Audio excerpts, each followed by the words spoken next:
झेंडे अकॅडमीमध्ये आपलं स्वागत आहे। आज आपण इयत्ता पहिली विषय गणित पान नंबर 16 सर्वात वरच्या बाजूला 9 ची ओळख व लेखन।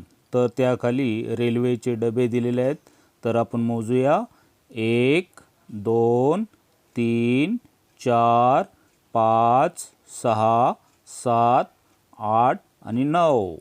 9 हा अंक अशा प्रकारे तुम्हाला लेखन करायचा आहे। तो या पद्धतीने तुम्ही लक्षात ठेवू शकता। तर ह्याचा सराव करा।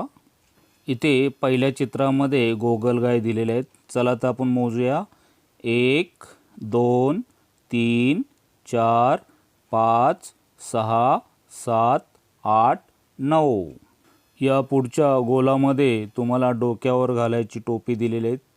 तर आपण त्या टोप्या मोजूया 1 2 3 4 5 6 7 8 आणि 9। पुढचा गोलाकार तुम्हाला रिकामा दिलेला आहे। त्यामध्ये 9 मणी काढ। तर आपण इथे 9 मणी काढूया। तर 1 2 3 4 5 6 7 8 9। 9 हा अंकामध्ये आणि अक्षरामध्ये या पद्धतीने तुम्हाला लेखन करायचं आहे। 9 हे आपण आता बोटावर मोजूया। आपण उजव्या हाताची 5 बोटं आणि डाव्या हाताची आता 4 बोटं घेणार आहोत। तर ही 4 बोटं अशा प्रकारे डाव्या हाताची घ्यायची आहेत। आता आपल्याला याच्या अगोदर 8 आपण मोजले आहे। तर 8 ची ओळख आपण करून घेतलेली आहे। 8 आणि 1 9। आता आपण बोटावर या अंक कसे मोजायचे ते बघूया। तर उजव्या हाताचे 5 बोटं आणि डाव्या हाताची ही 4 बोटं आता आपण सगळी मोजूया। उजव्या हाताची 5 बोटं, त्यानंतर 6 7 8 आणि 9। तर 8 आणि 1 9। विदूषकाची टोपी घातलेली ही 9 बोटं काय म्हणतात? घड्याळात वाजले 9, बाबांनी आणला खाऊ। 9 ह्या अंकाचा आणखी सराव करण्यासाठी ही काही उदाहरणं बघूया आपण। इथे दोरी अशा प्रकारे इथे करायचे आहे की दोरी अशी ठेव की तिच्या वेटोळ्यात 9 वस्तू येतील।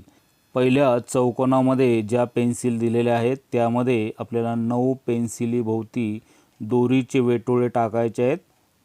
तर चला तर आपण दोरीचे वेटोळे टाकूया। 1 2 3 4 5 6 7 8 9। तर दोरीचे वेटोळे या पद्धतीने करता येईल। दुसऱ्या चौकोनामधले 9 वस्तूंच्या भोवती आपल्याला दोरीचे वेटोळे करायचे आहेत। चला तर आपण मोजूया 1 2 3 4 5 6 7 8 9। दोरीचे वेटोळे या पद्धतीने 9 वस्तूंना करूया आपण। 9 ह्या अंकाचा आपल्याला सराव करायचा आहे। त्यासाठी 9चं लेखन करूया आणि जोरजोरात वाचूया आणि पाठ करूया। चला तर आपण 9चं लेखन करू आणि पाठ करू। तर म्हणा 9 9 9 9 9 9।